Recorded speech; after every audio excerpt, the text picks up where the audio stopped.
Welcome to our fireside chat with the architects of Tectonic Metals, co-founders Eira Thomas and Tony Reda. I'm your host, Yolanda Lougheed, Investor Relations Manager for Tectonic Metals, and a massive fan of today's featured guest. Eira Thomas is a true titan of the natural resources sector, a woman whose name has become synonymous with some of the most significant mineral discoveries of the last 3 decades. Eira first captured the industry's attention when she led the team that discovered the world-class Diavik diamond mine in the Northwest Territories, earning her the enviable title Queen of Diamonds. Since then, her career has been a masterclass in value creation, from Stornoway to Lucara Diamond, where she oversaw the recovery of some of the largest, most historic diamonds ever found. But Eira's success extends beyond diamonds. She was also a key architect in the Kaminak gold success story, helping to drive its acquisition by Goldcorp for over $500 million and cementing her reputation as a powerhouse in the gold space.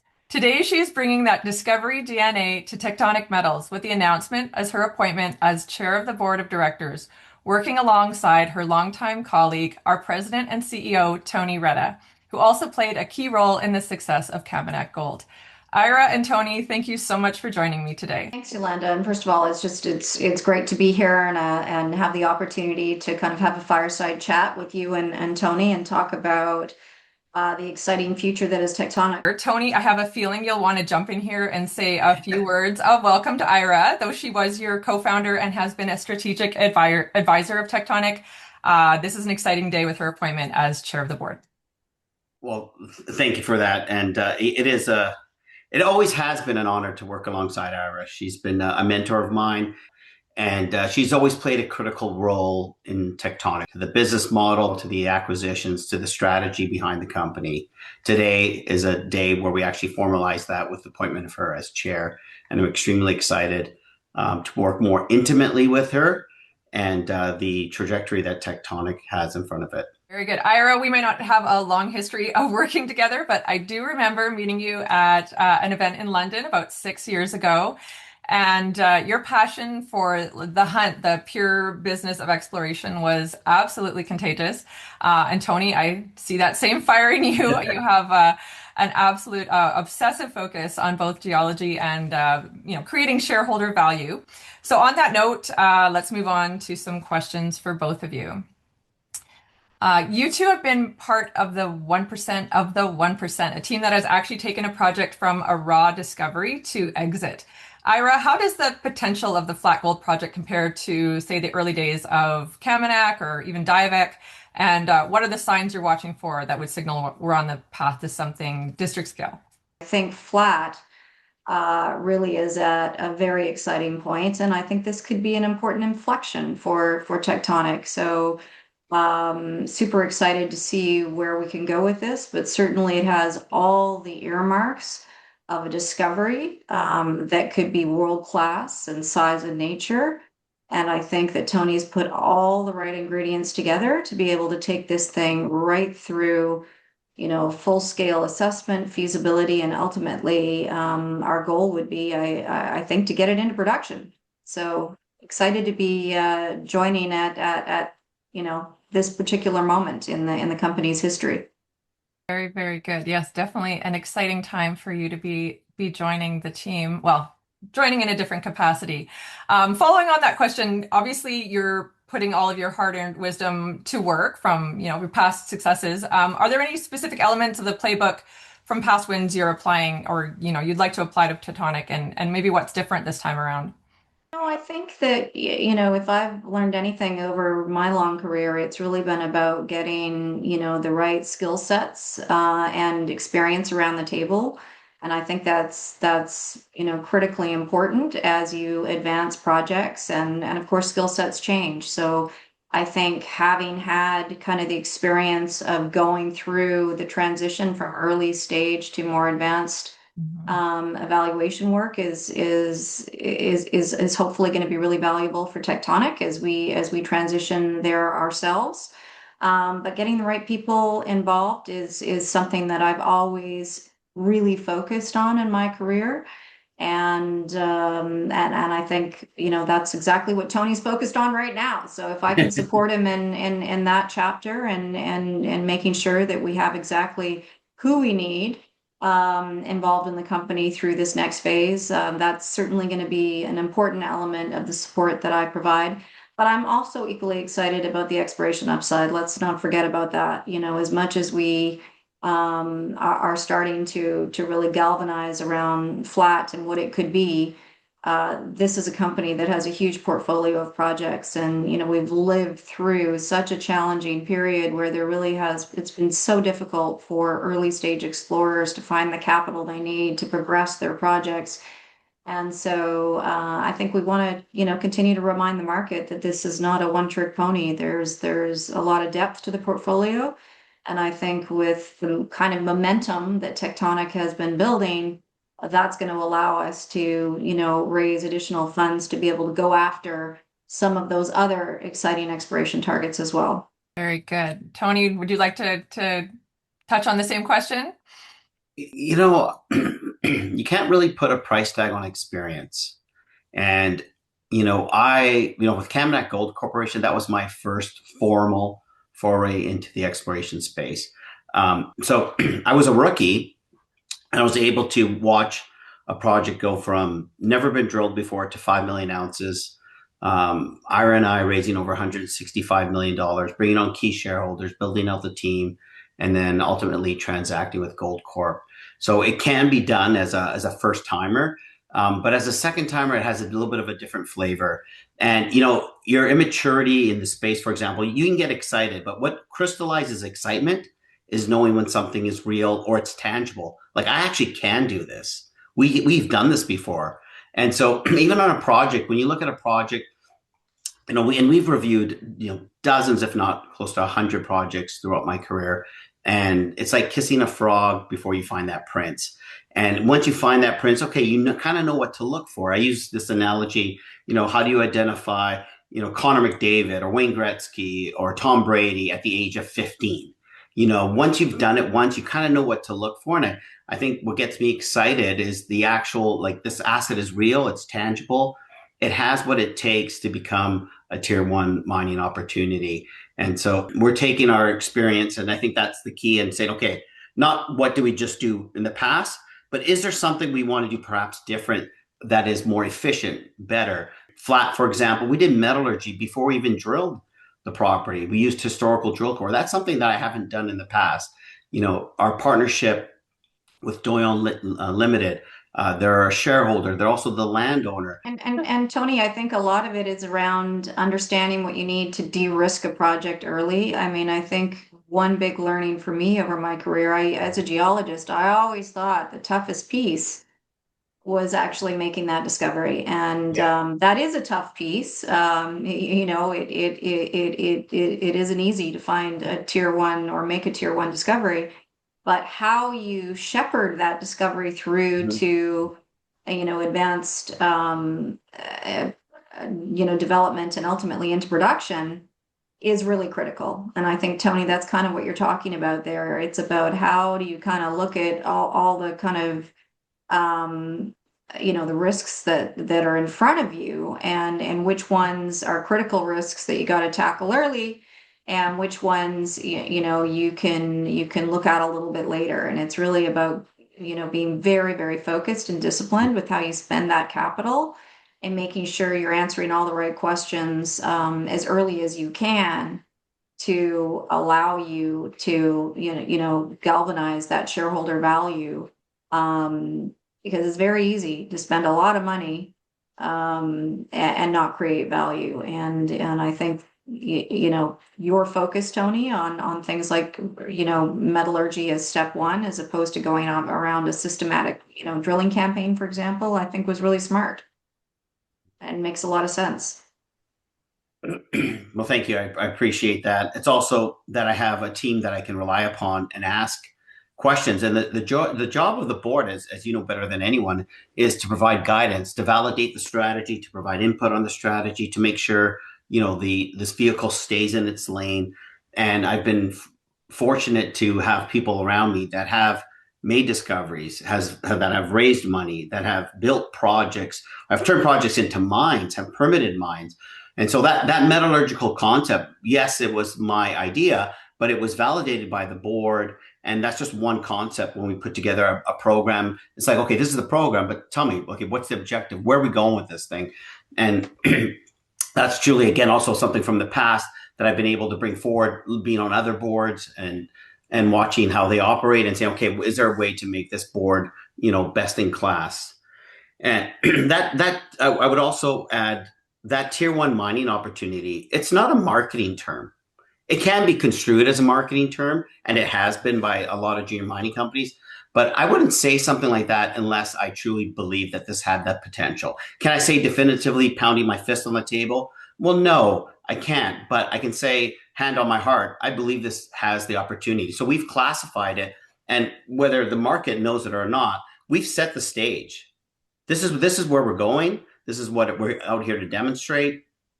And whether it's communication with our shareholders, to the market, or to the board, that's what we've classified this opportunity as. That's a pretty high bar, and we're obviously up for the challenge. But I wanted to highlight that it takes that experience again to say, you know what, this has the hallmarks for that. It's a little, to use a sports analogy, I guess it's a little bit like winning the Super Bowl for the first time and then winning it for consecutive times. Obviously, Eira, you've won a few with a few discoveries. And what's the most exciting part of that process? Is it that, like, I need to know, like, what moment is it where is it this part where it's, you kind of feel like you're onto something, or is it the moment you see the diamond? I mean, gosh, let's not jinx ourselves here. I think there's so much, hard work at every stage of the assessment. And, what's equally important in these opportunities is you've got to, know as well, you're trying to answer so many different questions, which will ultimately determine whether or not the project that you have in hand is going to be economically viable. So, that is a long exercise. So it is a long game, and you've got to have patience, and you've also got to be really disciplined about it. At the end of the day, there will be many projects, and Tony, there have been many projects that we have looked at collectively, which started out looking interesting, and at the end of the day, had to be set aside because they didn't tick enough boxes to kind of warrant that further investment of time and energy. And so I think, where Tectonic is at right now in the portfolio is they've identified, although there's some very prospective projects that have yet to really be properly evaluated. Flat has risen to the top of the heap right now because it has size and scale, it has the gold tenor, it has all the earmarks of what Tony's referring to as a tier one deposit. So it necessarily kind of demands kind of our interest and attention. And I think obviously when you get to the moment that you finish off that final feasibility study and run through the economics and you've got a project that passes muster, that's a super exciting moment. But I think it's all the little steps along the way, that are equally as important. If it's whether it's kind of going through that first resource, that's a super exciting moment for a project, which then determines all the next steps. Whether it's putting together that deal with Doyon, which was a pivotal deal, which is a transformational deal and something unique in Alaska in this sector, and having that kind of partnership and support was a critical step in the development of this whole concept. So I think all those pieces, are exciting moments. And I think you have to love all of it if you're going to get involved in this business, because there's not always a big victory at the end. You have to be, I think, really determined, and you've got to be committed, and you've got to be patient, and you gotta really love what you do. And I think that's really evident from the team of people that Tony has put together at Tectonic. You see a group that is excited about what they're doing in Alaska, in the field, but also back in the office and around the board table. I really feel there's great kind of energy and good synergy between all the people that are involved in the company. And I think that's absolutely critical if you're going to be successful. And so, that was a very long-winded answer, Yolanda. I don't think I really answered it, but for me, there isn't necessarily one aha moment. You need a bunch of them. And the important thing is just getting on that path. I would also like to add that to elaborate a bit on your question a bit further, and also kind of what Ira said.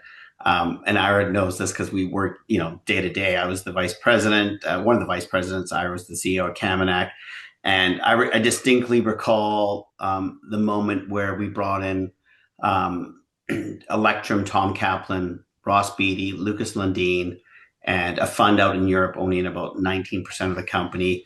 And even with all that horsepower and our belief, our share price was not doing so great. And what I'm highlighting is that, although we may sound optimistic, and yes, we believe this to be a tier one opportunity, it isn't just a straight line like the side of a ski hill. Sometimes there's the other side of the mountain as well. And so, you sometimes, have to question, okay, am I drinking too much of the Kool-Aid? What am I missing? What's the market missing? So there are these small little wins, but ultimately over the trajectory of time, it does go like this. But there are moments where the junior mining sector can really humble you and make you question what you believe in and your integrity and on the project, your belief in the project and the potential of the project. And so it's that's the junior mining sector. So there are wins that we've demonstrated so far, and there are the next stage will be the resource, and then if that meets our criteria, then it ratchets up to its first economic engineering study, and then there's the community, and then there's more metallurgical test work. So each one is a little bit of a hurdle, with you kind of you're holding your breath saying, oh my gosh, hope that metallurgy works out. Oh my gosh, I hope the PEA is robust. What happened? And then the gold price is another factor, and then capital markets, the broader markets. So it's not all, like we're skipping across to the finish line, hands up in the air, hoisting some trophy. It's pretty much we've just cobbled our way to the finish line. Yeah, totally. Holy smokes, we did it. No, it's true. It's not an easy game. I remember, Tony, when we sold Kamenak and you were thinking about what you wanted to do, and I was looking at more advanced opportunities, and you said, I think I really want to get back into the early stage exploration. I said, okay, are you really sure that's what you want to do? Because it's a long road. It's super exciting, and the potential upside is huge, but it is a long road, and it's going to require a huge commitment of time and a big effort. But I think ultimately Tony had the exploration bug early, from his early years at Kamenak. He spent a lot of time there, but I think he got that bug early. And I think to be able to take all of those learnings from that first experience and turn that and invest it into a new opportunity that was that with it was Tony's idea and his concept, and he's leading the charge. I think it was something you just had to do. Yeah. And I've mentioned this before. I think it was on an interview with Rick Rule, but my motto in life is to do everything twice. The first time to do it and the second time to do it better. So we'll see if that comes to fruition. But I would also just highlight back that exploration bug and highlight something that you've done in your career and I've done in my career. And correct me if I'm wrong. Was Diavik or Aber, the company that owned Diavik, was that your first formal experience in the exploration space? Because you were a geologist. You are a geologist, Yeah. but you did a couple small field programs. But is that your first formal entry into the corporate world?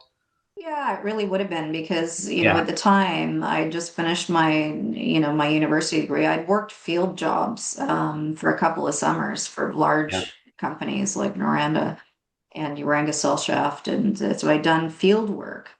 But working for Aber, and I mean, it was it was a special experience because obviously, as you know, Tony, my father founded that company, but And the reason that I was really brought in at that time is the company had no money. So there was really no employees. So I was like cheap labor. My dad said, well, you know, you're a geologist now, so you're going to have to come help on this. And by the way, I don't have anyone else in the office. Can you answer phone calls and do the faxing and send out the news releases as well? So it was like complete trial by fire on Yeah. junior mining, because you know we'd staked this land package with the last money in the treasury, and then had to figure out how to finance it. And like a lot of early stage plays, you know, we thought we were super smart and jumping on this bandwagon. You know, Chuck Fipke had made this big discovery. The whole world's going to recognize this amazing opportunity, and there's going to be this massive staking rush. And we're going to be the first to the party. Well, we were the first to the party, but then there wasn't a massive staking rush. It was like a very tough year and a half to convince the rest of the world that this was not just a house street promote. And we ended up having to do a deal with Rio Tinto to bring credibility to what we were trying to do at Diavik. And that wasn't, you know, people look back at it now and say, well, that was easy and straightforward, but it really wasn't. Yeah. It was a long haul as well. And that was an amazing training ground because yes, I started, you know, I did the field work, but I also got the opportunity really to liaise with shareholders and really understand what it meant to be as a public reporting issuer. And then eventually, you know, was able to kind of serve on the board of directors there as well. So it was remarkable. You know, 16 years, I watched a company go from a market cap of, you know, a few $1 million to, you know, over $1 billion, and go through the effort of exploration and discovery and ultimately building a mine. So I feel very, very fortunate to have had that early in my career. And even my dad said to me, you know, you should pinch yourself because many geologists spend their entire career and never get that opportunity. And to have that experience so early in your career is very unusual. So I always remember that, and I do feel you know, incredibly privileged to have had that experience because I think it has shaped everything that I've done since. And just like, you know, your experience at Kaminak, Tony, is shaping what's happening with Tectonic right now, and how you want to do things differently, how you want to build on those successes and those experiences to do it better. Yeah, that's kind of what the point I was getting at was I wanted to pull that out of you, but also to highlight that, you know, that exploration bug that we get, what solidifies that bug is the belief that you can actually do it. And a lot of people think you're crazy, but you need conviction, you need belief. And watching, you know, the Kaminak story or the Coffee Gold project go from never drilled before to discovery on the first hole, to resource, to growing the resource to the next level, to 3 million to 5 million ounces, that PEA, that feasibility. So you're like, wow, we actually did it. I remember that moment with that first drill, and I know you have a story too, where you had drill core from the first hole ever drilled of the Coffee Gold project, 17 grams over 15 meters. And I was just like, I'll use politically correct language, but I was like, wow, we actually did it. And it just like, just let that hit for a bit. And I was like, and we didn't have, so before I touted the assays there, but we actually didn't have assays, but we had an inclination that we hit gold. And once it happens, it's kind of, it's not anticlimactic. It's like, wow. And then it's like, okay, so what now? And going through that process was my university, because I did, like, just like you, ironically, and I didn't know it at the time, but I was able to witness the transformation of a project from, you know, not prospective ground to actually proven gold endowment, and then something, you know, that could be mined economically through that feasibility study. But also watching the market, the shareholder base transform. It's pretty remarkable because, and I had the exact same experience with a few colleagues of mine, some of them older, that were on the Kaminak advisory board, and the Kaminak board itself, where they're like, we've never actually gone from, you know, grassroots to this. We've jumped in at the discovery stage, or there's a lot of companies or mining entrepreneurs or Hall of Famers that won't even touch exploration. They want to come in, they buy perhaps old assets that have a historical resource on it, transform it in that sense. But this is a completely different skill set and fortitude that requires someone to say, hey, let's do it. And I think the fact that we've actually done it, and you've done it with Diavik, and actually continued on with Harry Winston, correct me if I'm wrong, that bought Aber and then was there on the board of Harry Winston, and watch it actually. It's pretty cool, because I didn't get the opportunity at Kaminak to watch it go into production, or the possibility of it going into production, I should say, because it's not in production yet. But you actually witnessed your discovery transform to the point where it actually produced a diamond, and you actually not only you held the diamond, but you actually wear those diamonds too. And I do know the famous story, and I'm going to get you to comment here, when you had the drill core that was drilled that actually had, we talk about VG, but that drill core actually had a nice little diamond sitting in the core, which obviously confirmed you hit something. Yeah, I mean, but it's exactly the same, when you first did you guys drilled the discovery hole at Kaminak, and just to be clear, I joined later. I was Tony and the team of the day that made that discovery, and then I joined as it was advancing towards its first resource. But for me, when we hit that discovery hole, unlike gold, where you tend to have certain geological characteristics, with diamonds it's a little trickier, because diamonds occur in such low concentrations. The likelihood of seeing one in the core is extremely low. And so the fact that first hole, we had a 2-carat diamond poking out of the drill core, we didn't know what it meant. We didn't know how to translate that into potential grade, but we knew it was significant that it was visible. And we found 2 other diamonds visible in the core in that hole as well. And so it really was an exciting moment. That was definitely one of those Eureka moments when you're finally onto something. And by the way, that was after almost 3 years of drilling kimberlite after kimberlite that basically had very few or no diamonds. So that we were at the point where we were really writing, going to write the project off. So it just highlights the patience and perseverance that's required in exploration. The odds are against you, so you really have to be a treasure hunter to want to do this.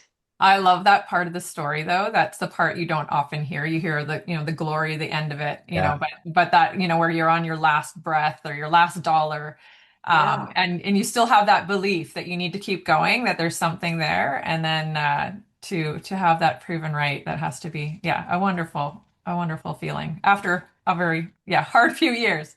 Yeah, no, absolutely. So to switch gears a little bit, just want to touch on your experience with Suncor. So you've been in the room for some of Canada's significant energy decisions, having served on the board of Suncor for 17 years. It was at the center of the global energy transition and ESG conversation. How did your time in big energy change your perspective on how a junior like Tectonic should approach its social license, environmental stewardship, things of that nature? My time at Suncor, I think played such a critical role in how I think about my own businesses. I feel sometimes that I should have paid them rather than them paying me because of the experience that I gained. Listen, for me, Suncor was an amazing experience, and it was a real privilege to serve on one of Canada's largest energy boards, and it taught me an awful lot about governance. It taught me a lot about ESG. It taught me a lot about strategy. And, because the oil sands resource is 100 years plus, you really got to think about where you're going with that business, not just for the next 5 years or even the next 10 years. You're thinking out 20 years and 50 years into the future. And with mining, we don't have typically as long a horizon as that. We're typically thinking shorter term. But the critical pieces to mining success are the same. You've got to have community engagement. You've got to have support of all your local kind of stakeholders and your Indigenous partners.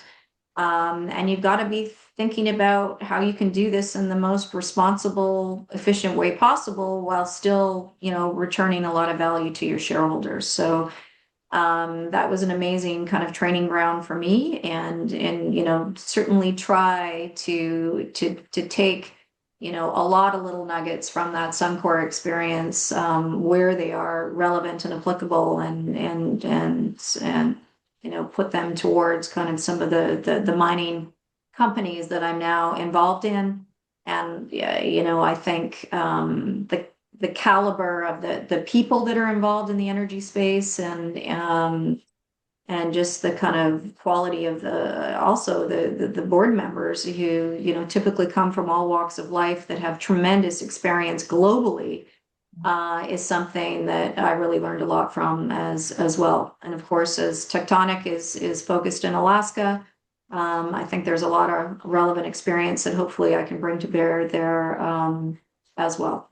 Tony, I'll turn it to you. So Eira brings that 30,000-foot view from boards of like Suncor and Lucara. How do you take those high-level principles of capital discipline and ESG excellence and translate that into the day-to-day grind of running, say, like an 18,000-meter drill program in the middle of the Alaskan interior? Well, I think it starts whether or not it has to be part of your DNA. I think, and that's where the upbringing, whether at Kaminak, or being surrounded by people that adhere or have that ESG in their DNA, like Eira, like Allison, one of our directors as well, and a longtime director and also a VP of sustainability for Kaminak. So having people around me to influence, whether directly or indirectly, like learning through osmosis. And then also there's if your belief is, as Eira highlighted, discovery is just one aspect. If your belief is that this project has the potential of, to become a mine, I think a lot of sometimes C-suite executives, also shareholders in the market, they're fixated on, drill results. That's only one part of the package. It's like, if we go back to the analogy of trying to win the Stanley Cup or Super Bowl, you can have your all-star, but you can't say, okay, let's get rid of the coach. Let's get rid of all the coaches, the GM. Everyone plays a critical part in the success of forming a championship team and getting there. And the same thing can be said about geology. It's not just the geology of the drill results. If you truly believe that this is a mining opportunity, then you have to get your ducks in a row on every front possible, from government to community to Indigenous relationships or partnerships, right through also the metallurgical front, the environmental front. All that has to get that. So everything we do, whether it's small scale, such as like, okay, the 2025 drill program, or playing, or looking at the broader 30,000-foot level, you have to have people that subscribe to that philosophy or that approach. And that's hence the current Tectonic board, Eira. If I forget that step, they remind me the importance of doing that environmental baseline work, engaging community relations, all those kinds of things, because they understand, because they've gone through it, how important it is to play the long-term game if you actually want to put something in mind. If you actually just want to put out a great draw result, get your share price from 50 cents to $2, okay, that's a different approach, and that's not what we necessarily subscribe to. That's what I would classify as the short game. So we have to make sure that whether at a conference or in the field, that we always have that scope and that awareness to have that full body picture of what truly is important and meaningful to us. And we're not, the Tectonic board is not just, Eira. I want to acknowledge all my board members and also my strategic advisors.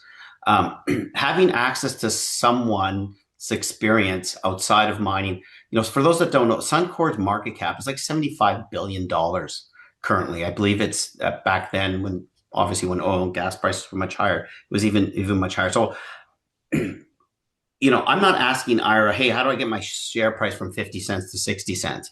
I can tap into, what a blue chip company does, or I can tap into how do you take something from discovery through to production? How do you sign those socioeconomic agreements, those impact benefits agreements? How do you get this project permitted? And that's across the board. And so that's, when again, I just want to emphasize just how honored I am to have, my own personal encyclopedia of, mining experience, public company experience, blue chip experience, field experience, environment experience. And I think that's truly what you want if, all the other aspiring CEOs out there, you want to surround yourself with people that have done it and have done it with integrity and have obviously have had success. And then you can tap into that experience to shape how we steer this company forward. And so, it is truly an honor and a privilege to have a board and our advisory board that has seen multitude of mines, have put things in production, and it really shapes the day-to-day operations of this company. Very good. Well, I could go on with this conversation all day, but in the interest of time, is there anything I haven't covered that you want to touch on before we wrap up? Yeah. I haven't seen Eira sweat yet. I'm going to regret asking now. One thing which is really important, and Tony was kind of touched upon it, is that he wanted to acknowledge his other board members. I mean, a key thing for me is the people that are involved in this company, and a big part of that, of course, is the board itself. I mean, to step into the role of chair is a big responsibility, and I wouldn't be doing that if I didn't feel that I had a really solid board to join into, and there's an amazing group of people that I've had the privilege of knowing, most of them for many years now. So really admire them all, and they bring huge skills and knowledge that is going to be really beneficial to us in this next chapter as well. Tony, any closing thoughts? Yeah. So I'm going to ask Eira, what do you think is the biggest challenge Tectonic has in front of it right now? I think the biggest challenge is what I talked about earlier. We feel like getting to that discovery phase is, once you're through that and maybe you've identified your first resource, you're on the path. But I think it's about stewardship, trying to really take that discovery through advanced assessment and evaluation and into development can be a tricky road. So, I think managing that, continuing to be very disciplined, continuing to go after those key risks, identifying the risks and then going after them. Tony, you touched on companies, a lot of junior companies sometimes earn the reputation of really just being stock promotes and wanting to get, the stock up 20% or 50% or a double. At the end of the day, we're explorers. We want to find things and we want to find them and put them into production. And I think understanding all the key risks in front of us to be able to do that is really critical. So, our biggest challenge is continuing to generate momentum in the market, because we're a publicly traded company that recognizes the value that we are bringing through the work that we're undertaking, so that we're able to raise the capital we need to ultimately advance this project quickly. Amen to that. Very well said. Eira, Tony, thank you both. It is very exciting to have a team with your track record and experience and absolute passion for mineral exploration leading the charge here at Tectonic. We are still awaiting assay results for 103 holes for the Flat project, so stay tuned for further news, and we'll see you at the next update. Bye for now. Thanks very much, Yolanda. Thank you. Thanks, Thank you, Tony. Yolanda. Thank you, Eira.